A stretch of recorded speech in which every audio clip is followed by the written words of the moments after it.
Como agir quando alguém nos rejeita, se afasta e nos decepciona? No estudo de hoje, Jesus revela o coração de um pai que não desiste, que espera e que acolhe com graça. Ele nos convida a viver o perdão que restaura e a alegria que transforma o retorno em festa. No ar, programa Escola Bíblica.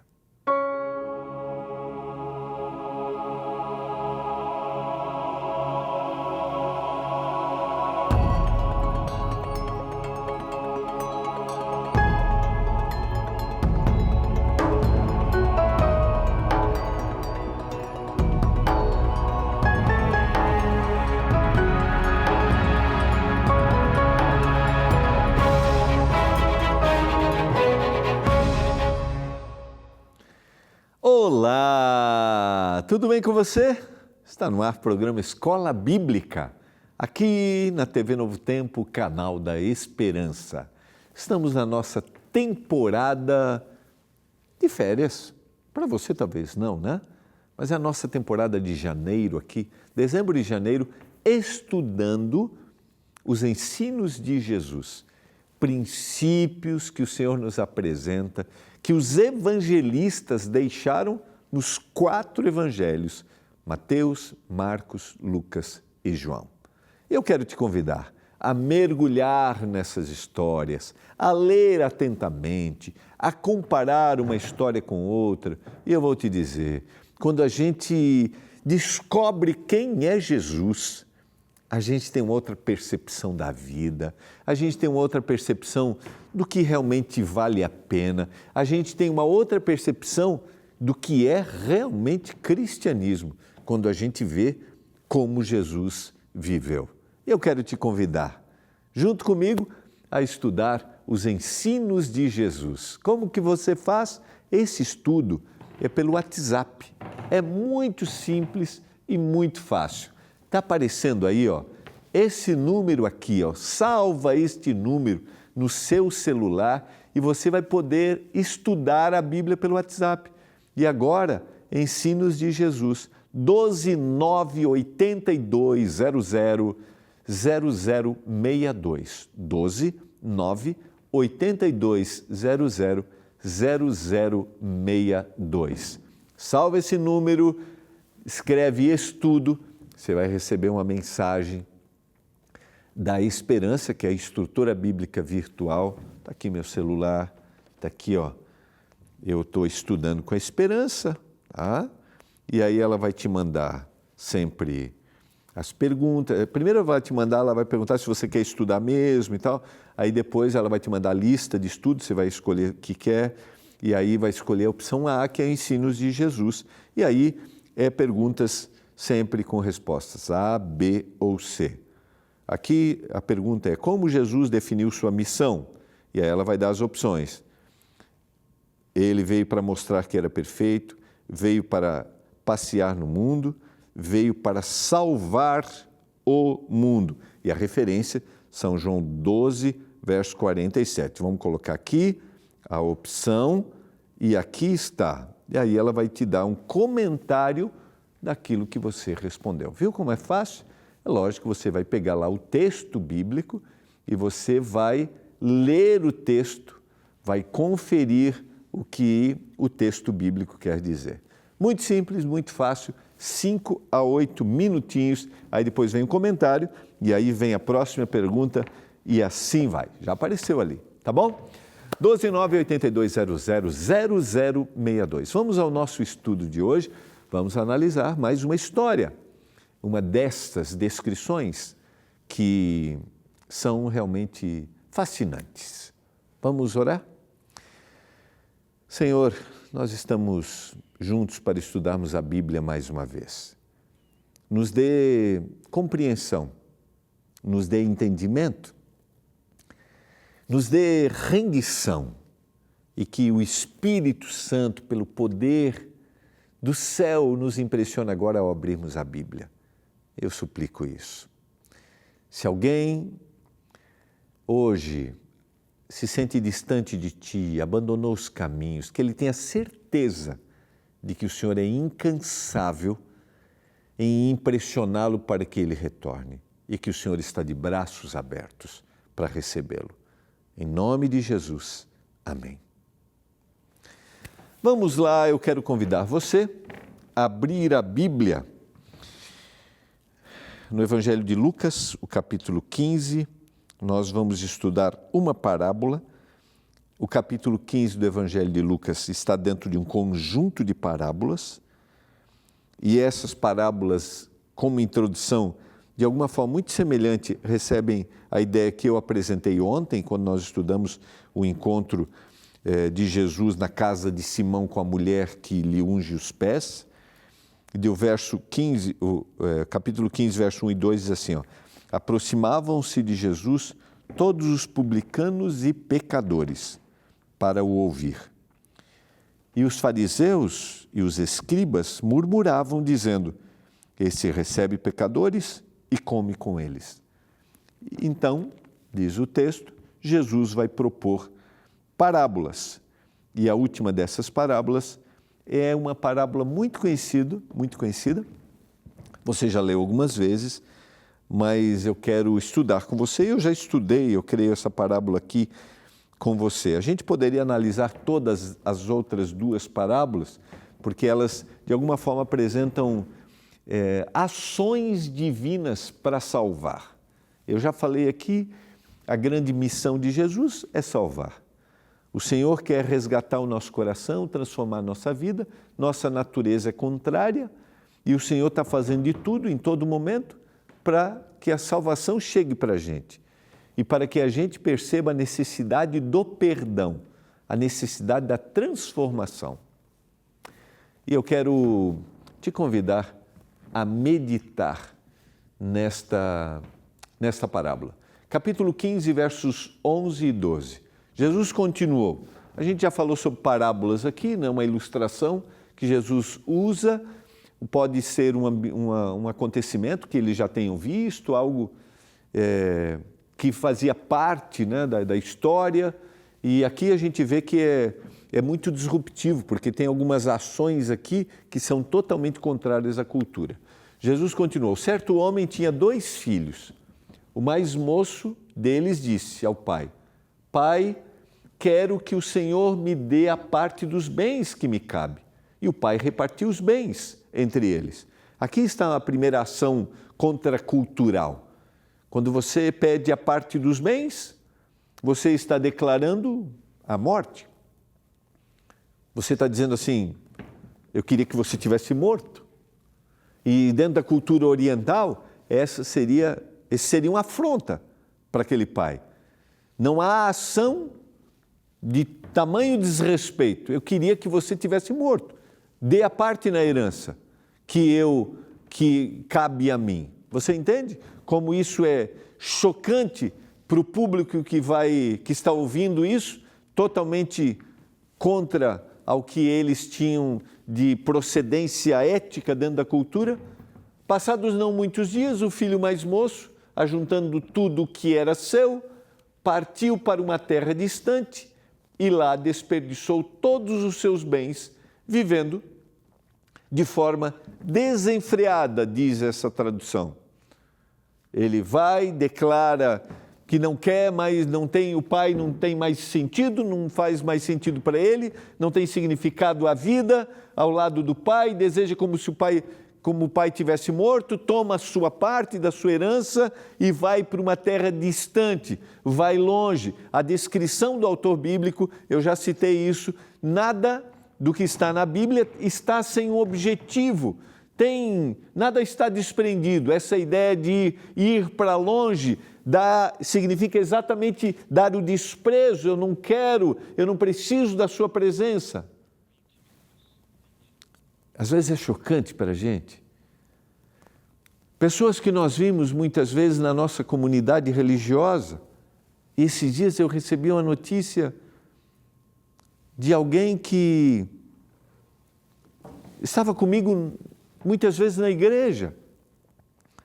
Conversávamos sobre assuntos religiosos, tínhamos os mesmos ideais, os mesmos propósitos, e alguém disse, não, essa pessoa não está totalmente distante, não só distante de uma comunidade, de uma igreja, está distante das suas crenças. Essa pessoa apresenta crenças totalmente hoje contrárias àquilo que dizia. Eu entendo que às vezes nós podemos sofrer decepções, nós podemos sofrer em determinado momento desilusões, e nós podemos agir assim. Todos nós podemos em algum momento ser um filho que abandona, um filho que vai embora, um filho que está insatisfeito com as suas crenças. Pode ser com qualquer um de nós. Mas a grande ênfase da parábola não é só, ou não é sobre um filho que abandona, mas é sobre um pai que não deixa de amar. A gente tem a tendência de enfatizar o que aquele filho fez, gastou tudo de forma desenfreada. Depois de ter consumido tudo, sobreveio àquele país uma grande fome e ele começou a passar necessidade. E alguns começam a dizer, é diante da necessidade que há o retorno. Mas você vai perceber que realmente a necessidade, a vulnerabilidade faz esse filho se atinar. Mas o retorno é por outra razão. E o se atinar para o retorno se dá pela ação do Espírito. Ele não volta porque tinha perdido, não. Ele volta porque sabia que podia voltar, sabia que tinha lá alguém que o amava. Então ele foi pedir trabalho a um dos cidadãos daquela terra e esse mandou para os seus campos a fim de cuidar dos porcos. Essa é uma outra descrição do autor, mostrando que ele está totalmente contrário à sua cultura anterior.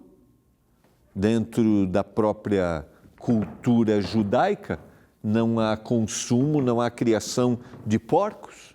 Então o autor tem o objetivo de mostrar assim, ele está vivendo totalmente diferente do que ele vivia. E aqui merece uma reflexão para a gente, porque o processo de abandono, o processo de viver de forma contrária, vai acontecendo gradativamente. É um passo. Isso começa aqui na mente, sabe? Eu me afasto primeiro aqui no pensamento, eu estou distante. Eu começo a me afastar das verdades que a palavra apresenta, eu começo a duvidar daquilo que a palavra apresenta, eu começo a duvidar de todas as crenças que eu tive e que eu fui ensinado, e agora eu ajo de forma totalmente contrária. E isso se reflete na prática. É isso que o autor está mostrando. Há um processo gradativo de abandono. E talvez eu estou falando para você hoje que esteja começando a sentir assim, gradativamente se afastando da palavra, do render-se, do ler, do entender, do estar submisso àquilo que o Senhor apresenta. É o que acontece com este filho. Ali ele desejava alimentar-se das alfarrobas que os porcos comiam, mas ninguém lhe dava nada, então caindo em si, está aqui a expressão do atinar-se. Ele diz, quantos trabalhadores do meu pai têm pão com fartura? E eu estou aqui morrendo de fome. Um estado de vulnerabilidade, um estado de total entrega, mas uma ação do Espírito. Sabe por quê? Porque o Espírito é incansável. Esse é o desejo do céu. O desejo do céu é salvar. Entenda que o Senhor não desejou, o Senhor não quis, o Senhor não levou aquela situação, não. Mas o Senhor trabalhou por trás daquelas situações e das escolhas equivocadas para que aquele se rendesse, para que ele percebesse. Entende? Entende o que eu quero dizer?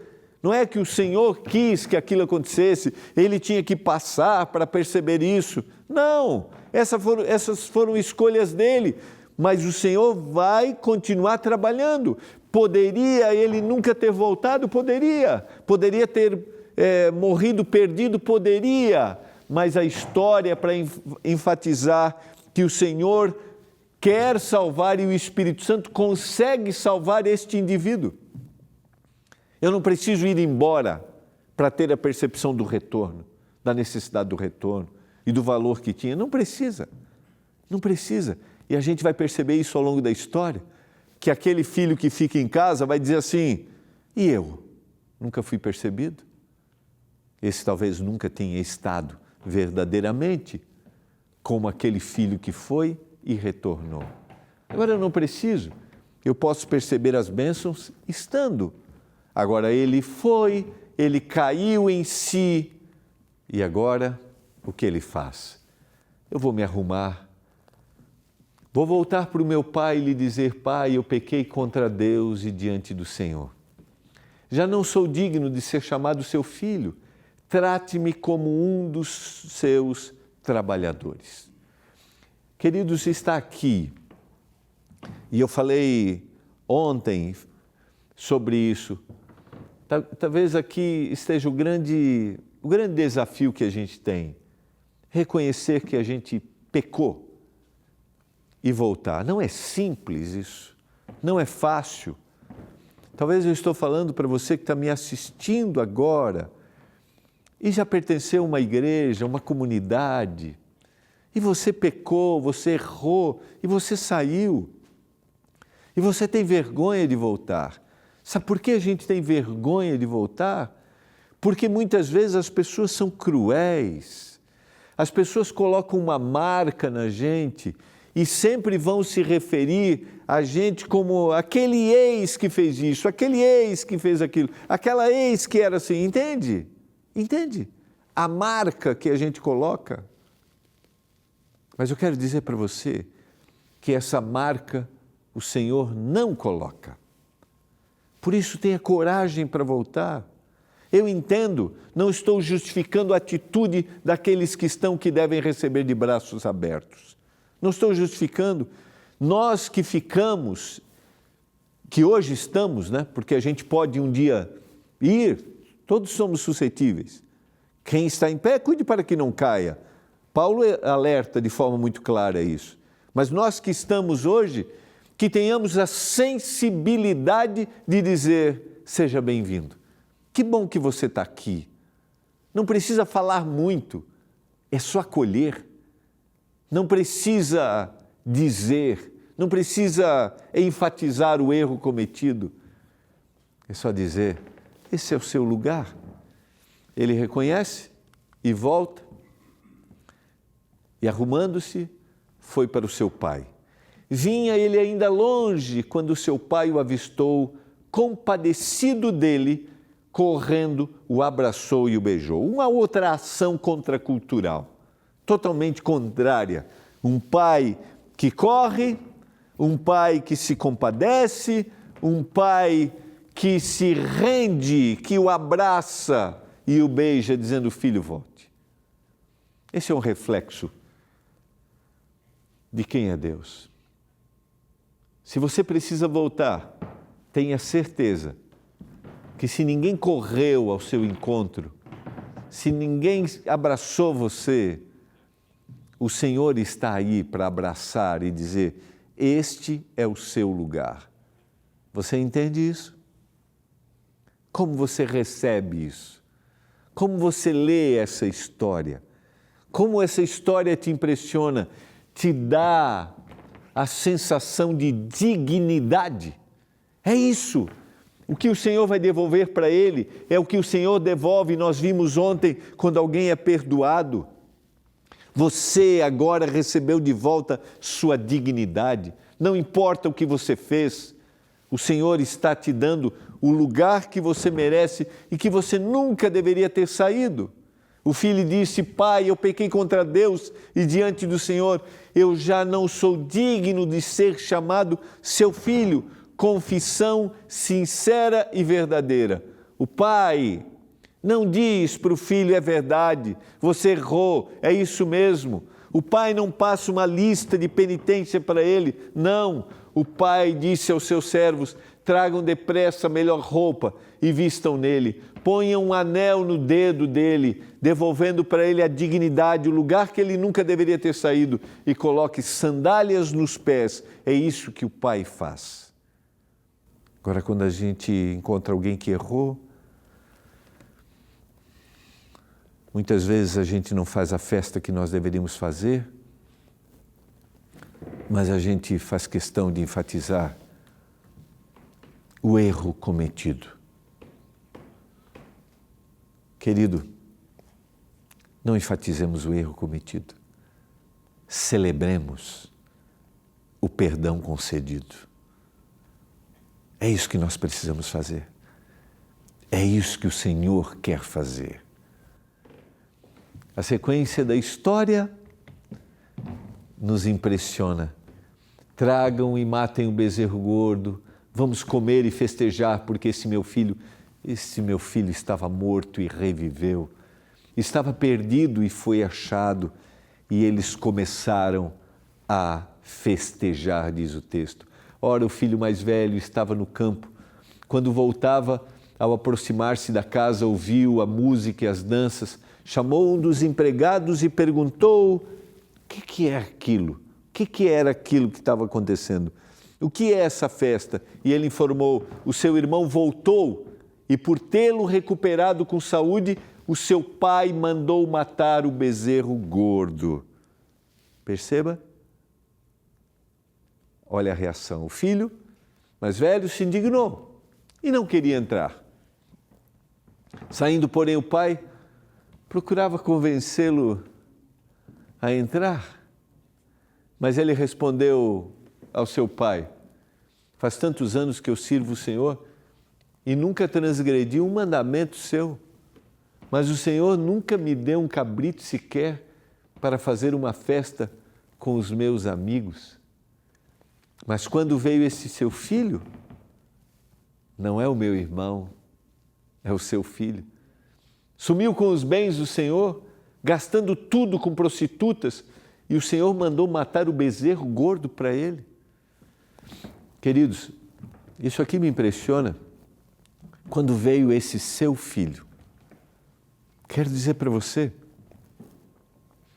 que aqueles que erram não deixam de ser nossos irmãos, mas nós não queremos chamá-los de irmãos.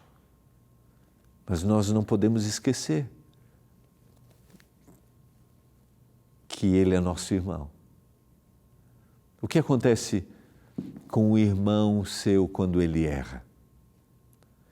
Você lhe oferece o perdão? Você celebra quando ele volta? Você festeja quando ele volta? Ou você diz: esse é seu filho?